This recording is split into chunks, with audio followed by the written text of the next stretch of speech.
Hey friends, in this episode, I am sitting down with my friend Caitlin Sponsel, who is sharing the story about how she prepared for marriage, how she met her future husband, and how God showed his hand in all of it along the way. It is a truly beautiful and wholesome story of the Lord's love, not just for them together, but as two individual people. There is so much you can glean from this story, whether you are married already or are discerning marriage, or aren't even sure what your vocation is supposed to be. She shares her thoughts on all those things and shares her beautiful story and all of the God moments that led to her ultimate surrender of her vocation, and then how God brought it all to fruition. I love stories like this. It is so good, and I'm so excited to share it with you.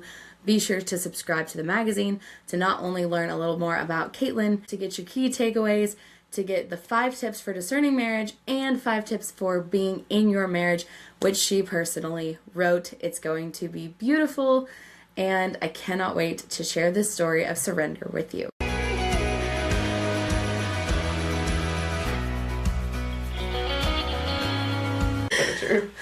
So we were talking at girls' night. Was that a month ago? That was a while ago. Oh my goodness. A month. Time has flown, holy cow, about how you and Luke met and fell in love and ended up together. And I was like, this is just such a wholesome and sweet story. But also, there's so much surrender wrapped up into it. So I kind of want to go in a little deeper and back up the story and see where you were coming from leading up to that moment. And then you can share a little bit about the story itself and where you guys are now. So was marriage something you always felt drawn to? Were you one of those people that was like, I'm going to get married? Oh, yeah. Yeah, from the time I was really small. Like, I was the kid when somebody asked me, what do you want to be when you grow up? I was like, I want to be a mom and a ballerina and a princess, and all the other things, but a mom first. And I so looked up to my own mom and wanted to be just like her. And, yeah, so I always wanted to be a mom. And I think things got kind of complicated and a lot of fear crept in when I got old enough to realize, like, ultimately you have to be open to the Lord's will. And I had a big misunderstanding about what that was. I kept hearing these vocational stories of, like, I really wanted to be a wife and a mom. I was even engaged. And then the Lord was like, no, you need to be a sister. And I was like, that ended up being the best thing for me. And as, like, a young teenager, that made me feel fearful. I was like, oh, his will is going to be the opposite of mine, and just wasn't realizing that truth, that, like, his will is ultimately always for our good and ultimately for our happiness.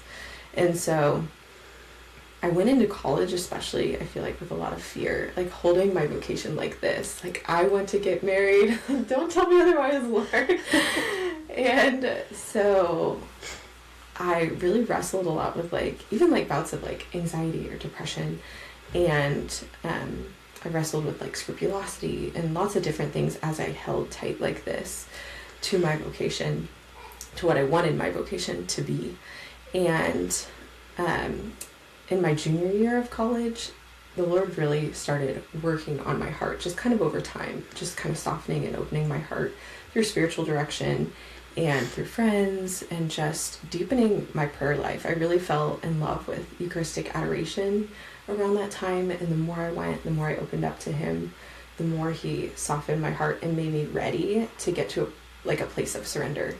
And there was one day in particular, I went to a daily mass with one of the monks, and he said something in his homily that is super ordinary, but was really profound and a turning point for me. And he said, God always makes good on his promises.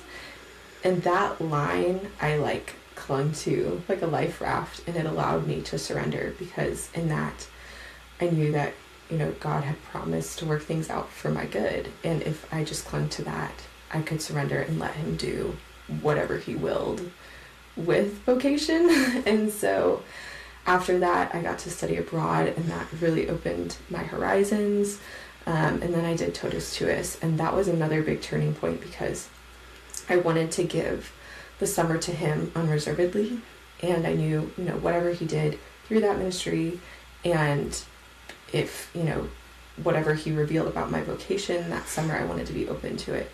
And so I really just made a promise to give him free reign that summer completely, And it gave me so much freedom, that like complete surrender, whatever you want, Lord. And that, I don't know, that really changed my life in a lot of ways. And it gave me a certain confidence and like security. And I went into that senior year of college just very different than when I had started college, and with open hands, like ready for whatever the Lord wanted. And then in January of my senior year, that's when I met Luke. And so, yeah, but that's kind of the surrender leading up to it, I guess. So did you, despite the fear, the anxiety, the depression struggles, did you have certain practices, certain things you put into place to pray for your future spouse or to discern that vocation, despite the fact that you were a little scared he would rip it away, which I totally relate to, because it was within a week, I think, after Ethan and I got engaged, that I heard a voice in my head go, "You're supposed to be a nun," and dread filled my whole body. And I went, wait, if this is producing fruit like that, it's not God. Right. If I feel absolute dread and fear and anxiousness about this idea, because I, similar to you, wanted to be a wife and a mom and an author and a rock star, you know the things. But a wife and a mom, and I knew that with my whole heart, but there was part of me that felt that, and I went, wait a minute, this can't be right if it feels this bad to do that. So what were your staples there as you discerned your prayer life for your future husband? Something I started pretty young, I think around the time of like my confirmation, was a journal. I would write him letters when I was struggling, whether that was something going on physically or something I was struggling with spiritually, or just like thinking about him. And I ended up giving that to him after we got married. And so that was something like really tangible that reminded me that he existed out there already. You know, he's already born and living. He was just, I didn't know him. And that idea is also something I clung to and used in my prayer, is like, you know, I know if I'm meant to be married that he's already out there living his life. Like, please bless him. Please let him know today that he's loved. And so that was like probably the foundation of my prayer for him, was just like turning to the fact that, yeah, he's out there living his life. Please bless him. And please help me to meet him soon. And once I kind of got to a place of more surrender, I started praying, please use this time to prepare me in my heart and to prepare him in his heart, and like just trying to rely on that trust that when we were both ready, we would meet. Even if it seemed like it was taking forever, because I remember that feeling of like, am I ever going to meet him? Like, this is so long. So, and looking back, it wasn't that long, but in the time, like when you're waiting and you want that person, you know, to know them, like, you're like, wow, I'm ready. I'm like, okay, Lord, maybe I'm not ready yet if I haven't met him. So, yeah. Well, I mean, you weren't that old. You were definitely young when you got married, especially by today's metrics. Oh, yeah. So it definitely does feel much more excruciating, though. I have to remind friends now, knowing that, Yes. looking back, saying, oh, I got married at 21. It wasn't that bad. And God worked it all out. Saying, really, you know, they are being prepared. Yes. And either you're not ready yet or they're not ready yet. Right. And that's okay. You don't want to push that, because then Right. it becomes a problem. Right. And it's something you have to work through much more dramatically. Yes. So how did you see the fruits of those prayers? You met him in January, dancing, correct? Yes. Swing dancing. How did you see the fruits of those prayers and stuff as you met him and started dating and all those things? Yeah, absolutely. So we, let's see, I was trying to think out how to even start the story. I had a friend, my roommate in college lives here in Wichita, and so I would often come back with her and loved going swing dancing, so we would go swing dancing. And that particular weekend, she had already graduated at semester and was back in Wichita, and so she was doing stuff with like Salt and Light. And she's like, hey, they're having a Marian retreat. Do you want to come down for the Marian retreat? And then maybe we can go dancing when it's over. And I was like, yeah. And she's like, okay, I want to make sure there's like enough people to dance with when we go. And so I'm going to invite these two guys. And she knew of my husband and his brother like a little bit. She had met him once or twice. And she's like, but we'll have to really pray that they come, because they never come to anything. And being in his family now, I know that because it's so large, like, there's just stuff going on all the time. You're always at family events. But she's like, just pray, okay? I'm like, okay. And so came down, the retreat was really beautiful. And we were walking out of the retreat that evening, and she's like, they're gonna come. And so we went with the young adult group, and we're just talking to everybody, and they walked in, and Luke walked right up to me. He just came right up to me, and I was talking about this with him recently, and I was like, did you just do that? Is that a normal thing for you? And he's like, no, I had never done that before. And I was like, I'm pretty sure that's the friend from Colorado. I'm going to walk right up to her and just introduce myself. So he comes right up and, hey, I'm Luke. Want to dance? Yeah, sure. And so we danced a couple times that night, and I was very intent on, like, leaving it to the Lord. I was still in that place of surrender. I'm like, I'm not going to friend him. I'm not going to try to start a conversation. And so I just kind of left it at that. And that was it for like a month. And then I came back down again in February, and we went dancing again. And that time, okay, I guess I forgot this part. So when my friend had invited them, Luke didn't want to go. He's like, we've got other things. Like, I don't want to go dancing. And Joel was like, hey, come on, like, let's go. I think we should. And so he convinced him to go. The second time, Luke was like, yeah, let's go. He didn't need convincing. And so, yeah, went dancing again. And then after that time, he, like, friended me on Facebook, and we started texting. And I remember the moment that he messaged me, and he was kind of, like, flirting a little bit. And I was like, oh my gosh, like, what do I do with this? And so I remember I had just started student teaching. My kids were probably at lunch or something. So I went to use the bathroom, and I was just standing in the bathroom like, okay, Lord, like, I don't want to get my hopes up, you know, because I knew he was such a good man, such a holy man, loved his faith, had a great job, you know, was already started on all these things. And yeah, I just was like, you know what, Lord, let it be done to me according to your will. And that's what I'm going to cling to. If it works out, if it doesn't work out, that's fine, whatever you will. And that was probably one of the biggest moments of surrender in my whole life. And so much fruit came from that. Yeah, just that openness and that, like, letting the Lord take it where he wanted and at the pace he wanted. So. Oh, that's so cool. Where does your little truck story fit in? Yes. Did that help this whole thing? Because I'm like, oh. I forgot that part. And, like, the lead up. So one of the things I did, I think it was like my 21st birthday. So about exactly a year before I met him, one of my friends came over, and I had heard this story about these sisters who were doing a nativity play. They needed a donkey, and they're like, where are we going to get a donkey? I don't know, let's pray about it. And so they all drew a little picture of a donkey to remind them to pray about, you know, the Lord sending a donkey.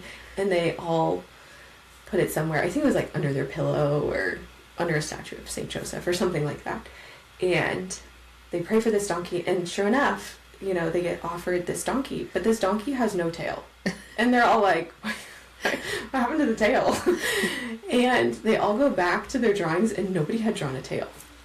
And the lesson was just that, like, you can be exact with the Lord in prayer. Like, he's not a vending machine, right? Like, you know, but he wants us to be open with him, to be honest about our needs, you know, down to even the little bitty things. And so I was like, wouldn't that be cool, you know, to, like, list out all the things we either, like, are have-tos for our husband, like, I will not budge on this, or, you know, things that we hope for, like the little things, like the tail. And so we both just, like, this is what we hope for in our husbands, and we're gonna take that and, like, entrust it to the Lord. Like, Lord, I don't see you as a vending machine. This is just my act of, like, trust. Like, this is what I hope for. I'm laying all my hopes at your feet so that you can do with it as you wish.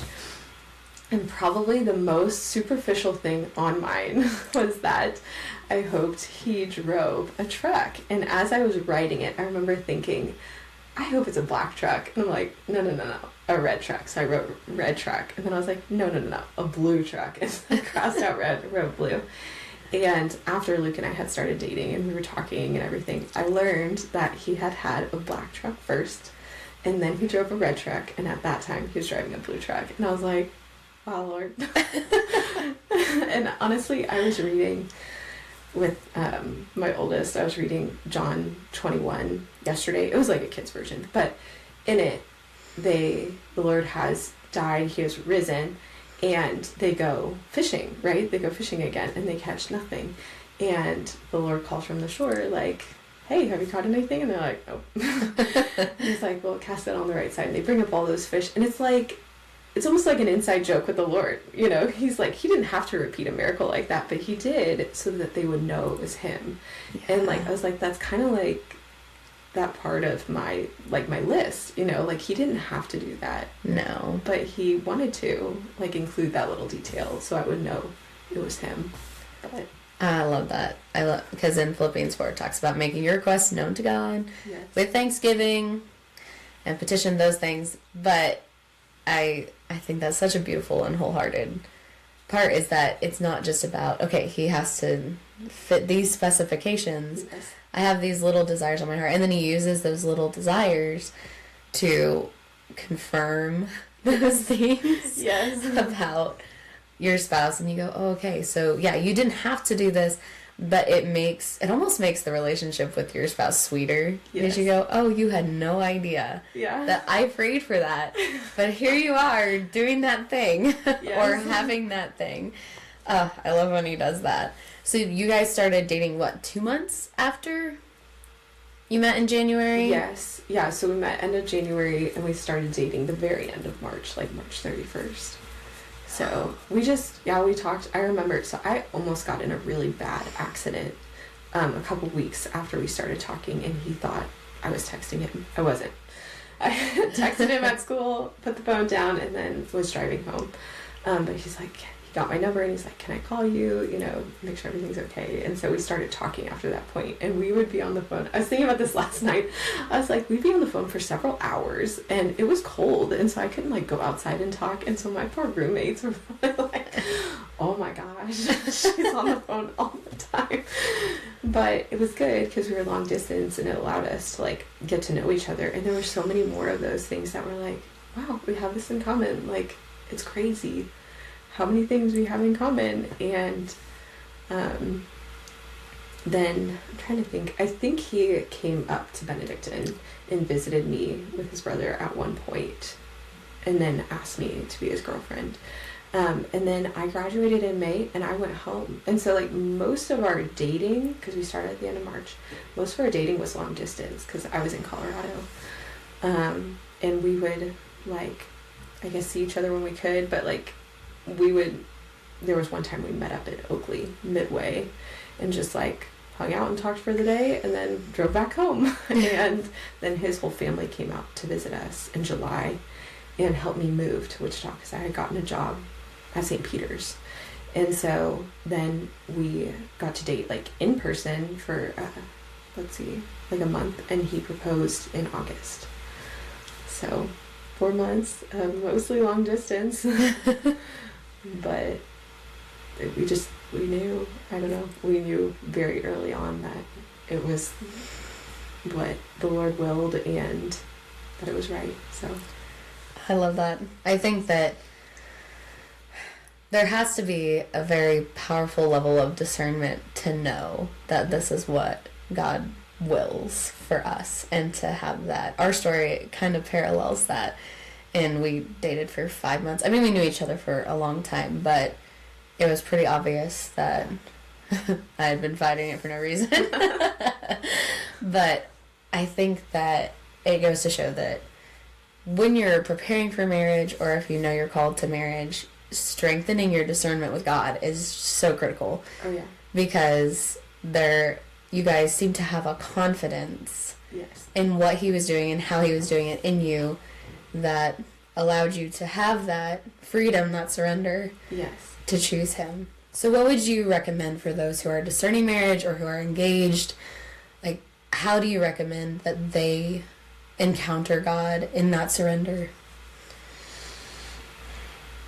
I guess I would say, like, just starting with your relationship with the Lord. You know, like, in my own story, like, I had to go from, like, being almost, like, afraid of the Lord, and, like, I had to protect myself from him, to knowing that he had my best interest in mind and like letting him do it. Like, I prayed the surrender novena at one point, and that was a big shift for me. Like, he can carry you, he can take care of it. And so I'd say that's really important, like making sure that your view of the Lord is right and your relationship with him is strong. And then, yeah, entrusting him with the desires of your heart. These are the things I hope for. But I trust that to you, and I trust that if you're calling me to marriage, like, my spouse will be the perfect person for me. In dating and engagement, I think the more that you can like ground your relationship in the Lord, the better. You know, we went to adoration together when we could. We did a book together for Lent, which was really beautiful and fruitful, to have those conversations about our faith, about what the Lord was saying to us and things like that. I think it's so important to have that groundwork because it makes everything else like stronger and more confident. If you're discerning marriage together, like intentionally praying for it together, whether that's a novena, reading like a book about marriage together, just having those conversations when you are engaged. I think being really intentional about learning about marriage and, you know, doing the work necessary to get ready for marriage, like going to the marriage prep classes, and then really talking about that outside of that. And, you know, if there's any wounds or misunderstandings, like really working through those together before, you know, the big day. I think being open and honest with each other is so key and so important. Like when you're engaged, when you're married, really being honest about things you struggle with, and asking, your future spouse to pray for you.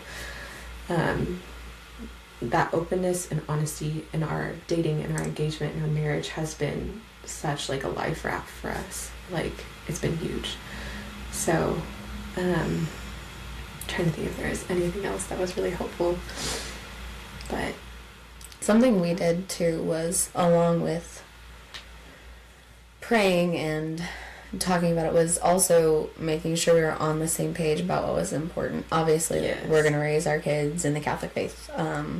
These are even our political standings. Yes. Those things that, this is how we feel about finances, because not everybody, you know, puts the emphasis on the husband to fully support. Some women walk into relationships with a mindset that they will be contributing.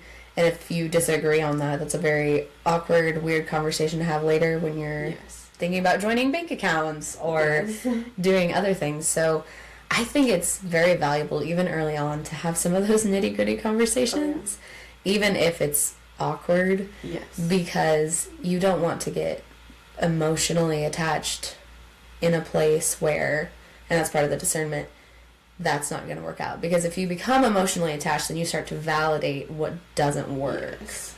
That's so important. I totally agree. We did the same thing. And I think both of us, we had dated a couple people prior to meeting each other. And I had had that experience of kind of either glossing over those things or not talking about those things, and then getting emotionally attached and validating. And I knew I didn't want that. And he was coming from the same place. And so even very early on, we had some of these conversations about like, I wanted to stay home, you know. And it was so helpful because, once you're emotionally attached, or if you don't talk about some of these things, like learning stories of people who just totally didn't talk about some of these things, you know, maybe they didn't know to talk about them, and that becomes a rough spot in their marriage.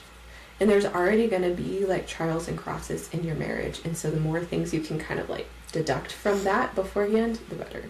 And also the more open I think that makes you to receiving those crosses, because you're not doing it from a place of resentment or fear, or, you know, struggle and dissonance between the two of you. You've already gone through those things, and then you can just receive what God is refining you with. And oh boy, are those things ever present. You go, really? I had no idea you had this weird habit, until I think it's taken 5 years in some ways for me to go, really, this thing bothers you? I had no idea. We've been together for 6 years total. But those things will continue to come up, and that's where we're challenged to grow and to love one another well. And that's where I love the advice that being rooted in Christ, because it is the only way to have that success and to allow things that are in darkness to come to light within your marriage, because you won't be able to cover all of the things. Right, it's true. And all of the wounds. Yeah. But God will bring them up when they're necessary to work through, and you might then have the strength in your relationship or the foundation in your relationship to actually work through that together. Right. And sometimes, yeah, if the one person has that wound, they need, like, you to help through it. But you know it's not like a bedrock thing that's going to like, break the foundation of your marriage. You've already talked about those big things. Yes, it's more like a joist that needs replaced, or yes. a wall that has a crack in it and you need to spackle. Yes, I totally agree. Well, thank you so much for coming on and sharing your story. I think it's beautiful, and can't wait to, maybe we'll check back in later and see where you're at X amount of years in. Yeah. Thank you so much for having me. It's a joy to share.